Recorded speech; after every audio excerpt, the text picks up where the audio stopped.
Hi everyone, today we're going to look at the Vaillant fault code F27. Now we'll look at Vaillant's first because obviously they know best and they've got it down to 2 components. But I know there's a third one that can produce exactly the same error code. So let's begin.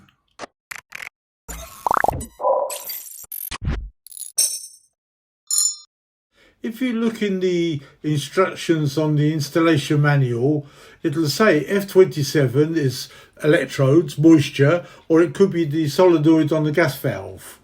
No mention of any other part, but we'll know better and I'll explain exactly what that means. The gas has not gone off when it should do. As a breakdown engineer, I always start with the easiest. So here we're looking at the electrodes. They're either dirty, that's easy, we clean it, or they're bent. And this happens to any make, any model. So we replace. We never rebend, always replace. Any boiler PCB, after about 3 to 4 years, they're almost certain to have a Mark II version.